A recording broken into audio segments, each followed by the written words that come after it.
जय श्री राम दोस्तों। आज मैं आपको बता रहा हूं कि फरवरी मास में वृष राशि के जो जातक हैं उनके लिए ग्रह गोचर के अनुसार यह समय काल चक्र के अनुसार कैसे रहने वाला है। दोस्तों, हर बार की भांति हम भगवान सूर्य को साक्षी मानते हैं, तो भगवान सूर्य नारायण बैठे हुए हमारे भाग्य इस स्थान में, भाग्य में जब भगवान सूर्य नारायण बैठे हुए हों तो समझ लीजिए कि भाग्य, धर्म और तीर्थ में इस समय हमारी अच्छी खासी रुचि बनने वाली है। यानी कि हमारा अधिकांश समय क्या है, इन कार्यों में व्यतीत होने वाला है। पुनः दोस्तों क्या है, 13 फरवरी के बाद सूर्य नारायण का क्या है, कुंभ राशि में प्रवेश हो जाएगा। और कुंभ राशि में प्रवेश का ये तात्पर्य है कि यह पिता का क्षेत्र भी है, राज्य का है, और साथ ही साथ यह पद प्रतिष्ठा का क्षेत्र भी है। जैसा कि दोस्तों भगवान सूर्य नारायण क्या है, पद प्रतिष्ठा, मान सम्मान, पद प्रतिष्ठा के कारक हैं। और जब यह स्वयं के घर में बैठे हुए हों, इस घर में बैठे हुए हों, तो समझ लीजिए कि इन क्षेत्रों में यह क्या करने वाले हैं, वृद्धि करने वाले हैं। उसके बाद पुनः हम आते हैं मंगल।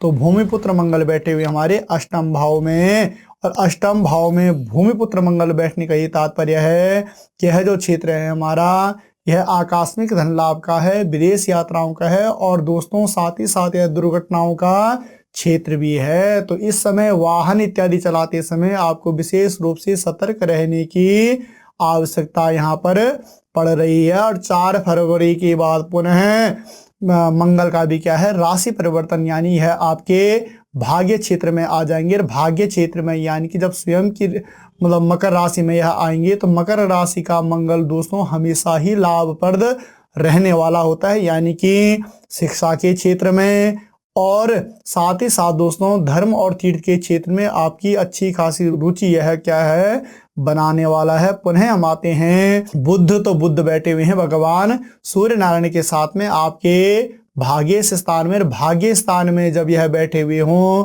तो यह फिर क्या है, शिक्षा इत्यादि के लिए भी बढ़िया है। और साथ ही साथ दोस्तों ये है कि इस समय हम गुरु का सम्मान इत्यादि अगर करते हैं, गुरु की बातों पर विशेष रूप से मनन करते हैं, जो हमारे जीवन में किसी भी क्षेत्र में हमें मतलब एक अच्छा मार्गदर्शक हमारा गुरु हो, अगर हम उसकी बातें मानते हैं, तो समझ लीजिए कि यह क्षेत्र बुद्ध के दृष्टिकोण से अच्छा रहने वाला है। पुनः बुद्ध का भी क्या है, 17 फरवरी के बाद इनका भी राशि परिवर्तन हो रहा है। यानी कि ये समझ लीजिए कि यह भी भगवान सूर्य नारायण के साथ में पिता के घर में प्रवेश करने वाले हैं। और भगवान सूर्य नारायण जब पिता के घर में प्रवेश करेंगे, तो बुद्ध जब पिता के घर में प्रवेश करेंगे भगवान सूर्य नारायण के साथ में, तो समझ लीजिए कि यह हर एक चीज में भगवान सूर्य नारायण का क्या है, सपोर्ट करने वाले होंगे। यानी कि पद प्रतिष्ठा में भी आपकी बढ़ोतरी होगी। और साथ ही साथ दोस्तों आपकी इस समय कार्यशैली में विशेष रुचि भी आपकी अच्छी बनी रहेगी। उसके बाद पुनः दोस्तों हम आते हैं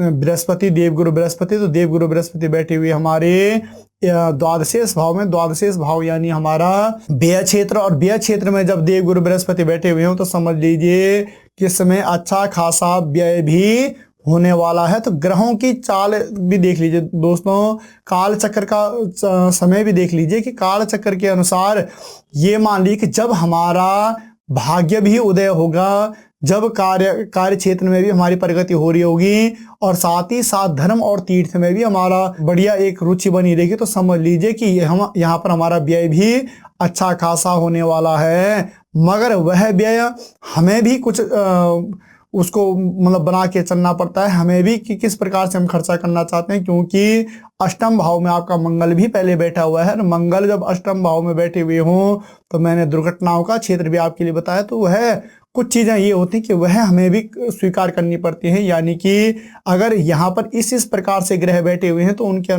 अनुसार हमें भी थोड़ा सा अपने ऊपर ध्यान देना चाहिए, अपने कार्य क्षेत्र के ऊपर, अपना मतलब वाहन इत्यादि चलाते हैं तो उनके ऊपर। और अगर ओवरऑल आप इन चीजों में ध्यान देते हैं तो देव गुरु बृहस्पति यहाँ पर आपको अच्छा फल फलित करने वाले होंगे। यानी व्यय भी होगा तो एक आपके अच्छे क्षेत्र में। और दूसरा दोस्तों क्या है कि द्वादशेष भाव जो होता है हमारा क्या है, विदेश गमन का क्षेत्र भी होता है। तो विदेश भ्रमण के लिए भी यह समय आपका अच्छा खासा रहने वाला है। यानी कि यहाँ पर अगर आप कोई ऐसा प्रयास करते हैं तो उसमें भी आपको अच्छा फल यहाँ पर मिलने वाला है। उसके बाद पुनः हम आते हैं शुक्र।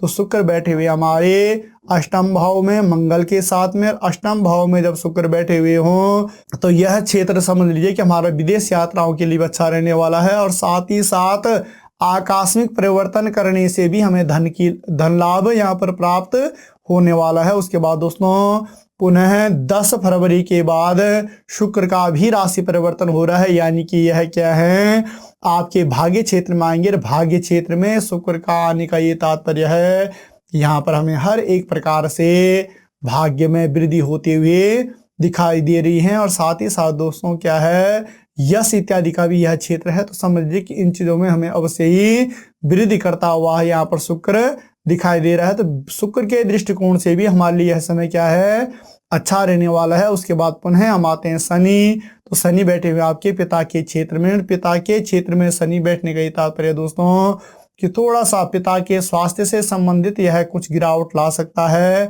मगर उसमें थोड़ा समय क्या है, पिता के स्वास्थ्य का अवश्य ही ध्यान यहाँ पर रखना है। बाकी ओवरऑल शनि भी आपको यहाँ पर अच्छा फल फलित करने वाला है।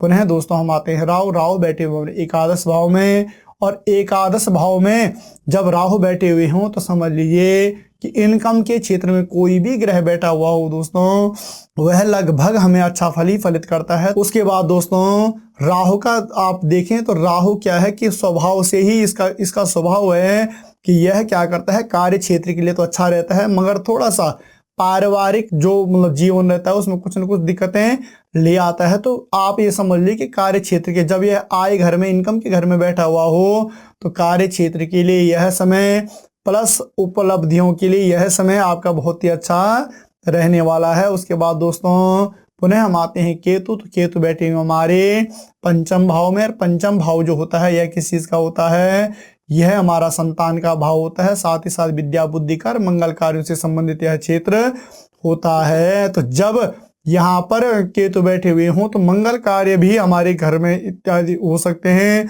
मगर थोड़ा सा विद्यार्थियों के लिए यह समय क्या है, अधिक प्रयास से आपको अच्छा खासा फल प्राप्त हो सकता है, मगर प्रयास इस समय आपको विद्या बुद्धि में अधिक करना पड़ेगा। संतान के लिए भी यह क्षेत्र अच्छा रहने वाला है। ओवरऑल अगर हम देखें तो जो भी वृष राशि के जातक हैं उनके लिए यह समय अच्छा रहने वाला है। दोस्तों आपको हमारा यह वीडियो कैसे लगा, आप इसे लाइक भी करें, शेयर भी करें, और मिलते हैं पुनः एक नए वीडियो में।